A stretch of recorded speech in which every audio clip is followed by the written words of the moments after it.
Student देखिए, provident fund last lecture से चल रहा है। इसमें प्रोविडेंट फंड के बारे में डिस्कस किया था। आपका ये नंबर 4 पॉइंट रह गया था, public provident fund. Public provident fund क्या है? The public provident fund scheme was started 1 जुलाई 1968। 1948 पहली जुलाई को पब्लिक प्रोविडेंट फंड स्टार्ट हुआ था। Every individual including salaried employee can subscribe to this fund any amount being not less than rupees 500 and not more than 1,50,000 in a year. One can also deposit money in installment which cannot exceed 12 in a year. यानी जमा कर सकते हैं,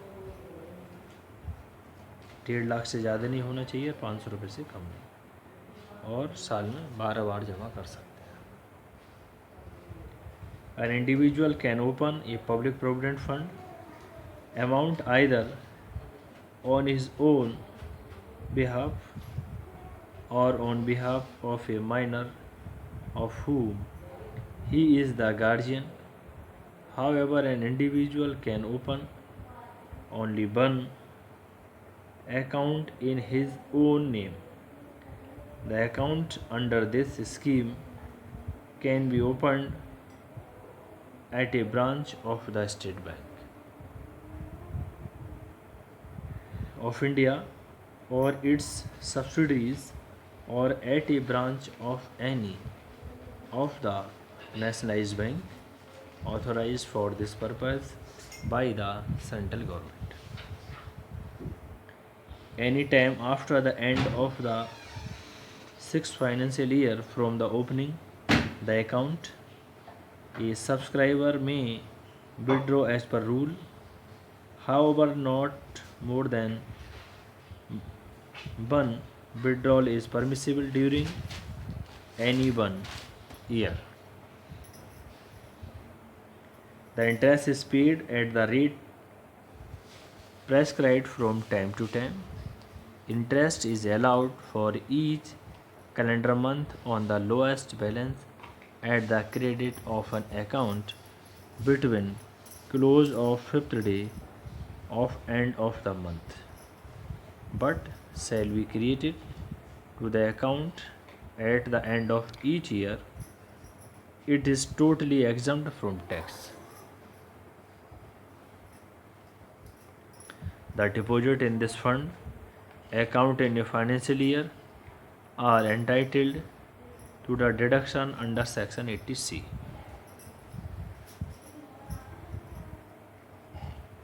Full withdrawal is allowed after 15 years. यानी जो पैसा आपने public provident fund में जमा किया है उसका ये है कि आप 15 साल के बाद उसको फुल विड्रॉल कर सकते हैं। But in the event of the death of the subscriber, full payment will be made even within this period to his nominee or his legal heirs. Even subscriber has an open either to close his account after completing 15 years or to continue the account for a further block period of 5 years. During the 5-year block period, a subscriber shall be eligible to make partial withdrawals not exceeding 1 every year, but the total of withdrawals during the 5-year block period shall not exceed 60% of the balance of his credit at the commencement of the said period. The entire amount received from this fund, including interest, is totally exempt from income tax. For purpose of the SELI, we are concerned mainly within 3 kinds of provident fund. the provision of which under the Income Tax Act can well be explained in the sum table, जैसे कि statutory provident fund, recognise provident fund, unrecognise provident fund. जैसे कि statutory provident fund में बता चुके हैं और recognise provident fund भी हो चुका है और अनऑर्गेनाइज प्रोविडेंट फंड भी हो चुका है।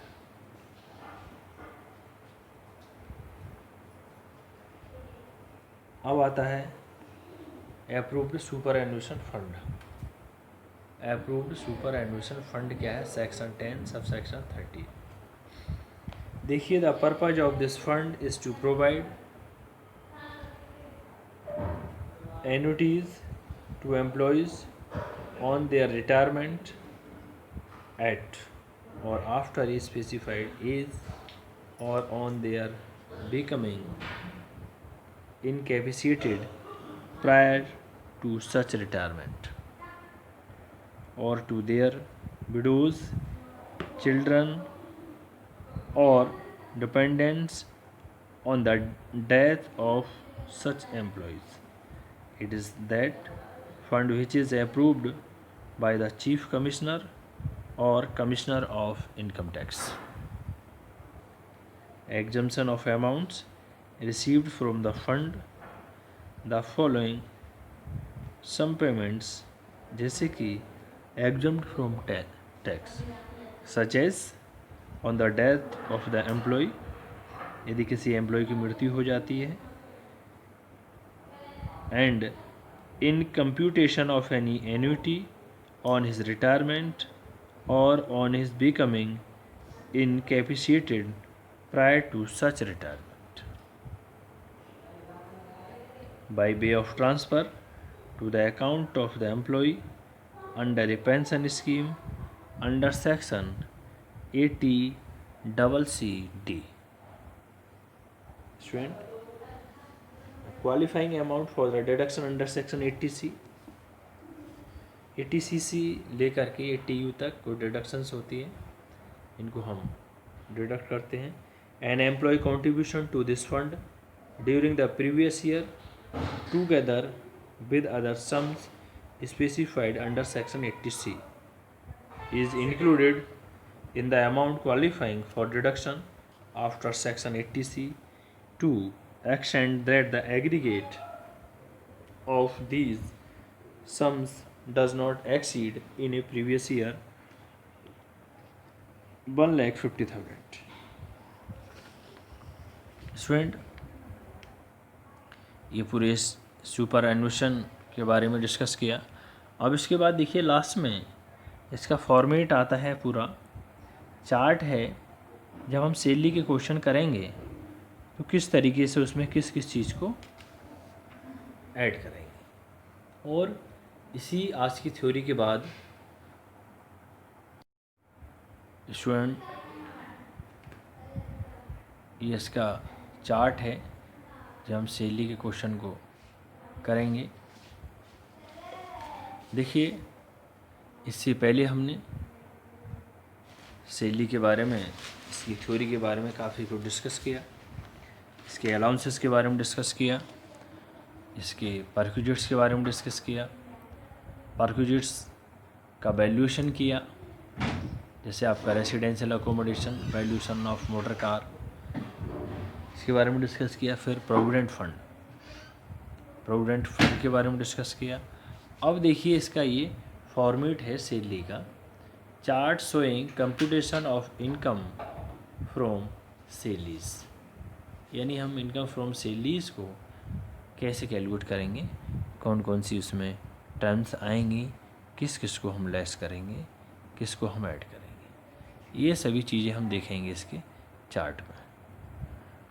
कुछ इम्पोर्टेंट टर्म्स इसमें लिख दी गई हैं, इसके अलावा कुछ टर्म्स और भी हैं जिन्हें हम ऑलरेडी जब क्वेश्चन करेंगे तब उनके बारे में बताएंगे। जैसे कि नंबर 1 सेल या वेजेस जो आएगा उसको लिख देंगे, ऐसे ही डैश डैश कर दिया है।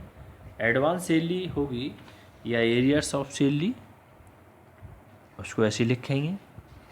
क्वेश्चन में यदि डियरनेस पे है, उसकी क्या कंडीशंस हैं, उसको देखते हुए उसको भी लिखेंगे अमाउंट के कॉलम में। ये अमाउंट का कॉलम है। इसके बाद स्टूडेंट,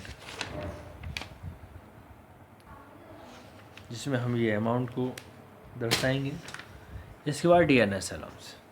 डीएनएस अलाउंस के बारे में देखिए पीछे ही मैं बता चुका हूँ, यानी महंगाई भत्ता। इसमें जो टर्म्स कंडीशंस होंगी, if under the terms of employment के अकॉर्डिंग, इसको देखेंगे। फिर आपका बोनस जैसे दे रखा होगा उसको लिखेंगे। कमीशन को भी ऐसे ही। फीस दे रखी होगी, फीस को भी इनकम के कॉलम में ऐड करेंगे। उसके बाद अलाउंसेस, जो आपका टैक्सेबल पार्ट होगा, जैसे कि HRA है, एंटरटेनमेंट अलाउंस है, हाउस रेंट अलाउंस है, और भी HRA हैं, और भी अलाउंसेस हैं, जिनको जो टैक्सेबल पार्ट होगा उनको दिखाएंगे। एग्जम्प्ट से यहाँ पे कोई लेना देना नहीं है, जितना टैक्सेबल होगा उतना। और उसके बाद वैल्यू ऑफ टैक्सेबल परक्यूजिट्स, जैसे अभी मैंने बताया था परक्यूजिट्स के बारे में, जिसकी वैल्यूएशन हमने की है, लास्ट में जितना टैक्सेबल परक्यूजिट होगा उसको शो करेंगे। जो टैक्सेबल नहीं है उससे कोई लेना देना नहीं है, लेकिन जो टैक्सेबल होगा परक्यूजिट्स को दिखाएंगे, ऐड करेंगे उसमें। उसके बाद जो amount received in respect of encashment of earn leave during service, इसको भी ऐड करेंगे। और contribution of the employer in RPF in excess of 12% of salary, यदि सैलरी के 12% से ज़्यादा जो एम्प्लॉयर कंट्रीब्यूशन है, यदि होगा ज़्यादा है उससे, तो उसे भी लिखेंगे। Interest on RPF in excess of 9.5%, और इंटरेस्ट यदि 9.5% से ज़्यादा बैठ रहा है वो भी आपके टैक्सेबल इनकम में आएगा। इसके बाद आपकी ग्रेचुटी है, जैसे टैक्सेबल पार्ट ऑफ ग्रेचुटी, जैसे आपके जितनी ग्रेचुटी टैक्सेबल होगी उसको दिखेंगे। जो एग्जम्प्ट है उससे कोई लेना देना नहीं है, जो टैक्सेबल होगी। फिर 14 पॉइंट आता है इसका पेंशन जितना इसका टैक्सेबल पार्ट होगा उसको लिखेंगे। और भी हैं, एक्सेट्रा करके मैंने लिख दिया, ETC एक्सेट्रा करके लिख दिया है। अब इन सबको हम ऐड करेंगे, सब चीज़ों को ऐड करने के बाद ये आती है आपकी gross salary income. Gross salary income आ गई, अभी टैक्सेबल सैलरी नहीं आई है। लेस क्या क्या माइनस करते हैं यदि क्वेश्चन में होगा तो, स्टैंडर्ड डिडक्शन मैक्सिमम 40,000, ये देखिए यहाँ लिख दिया, पर्टिकुलर्स में लिख रहे हैं अभी। Entertainment allowance maximum 5,000 rupees in case of government employ, यदि गवर्नमेंट एम्प्लॉय है कोई तो उसको 5,000 रुपये माइनस करेंगे, वो भी पर्टिकुलर्स में लिख लिए। और प्रोफेशनल टैक्स जितना क्वेश्चन में दे रखा होगा उसको भी पर्टिकुलर्स में लिखेंगे। इन तीनों को ऐड करने के बाद, किसी को नहीं भी होते हैं, ये ज़रूरी नहीं क्वेश्चन में हो, नहीं भी है कोई दिक्कत नहीं, यदि है तो इन तीनों को ऐड करने के बाद ग्रॉस सैलरी इनकम में से इनको माइनस कर देंगे। माइनस करने के बाद जो पार्ट बचेगा वो टैक्सेबल सैलरी होगा आपका। स्टूडेंट, इसी तरीके से हम क्वेश्चन को सॉल्व करेंगे, और कल से नेक्स्ट लेक्चर से सैलरी के न्यूमेरिकल भी स्टार्ट हो जाएंगे। Thank you student.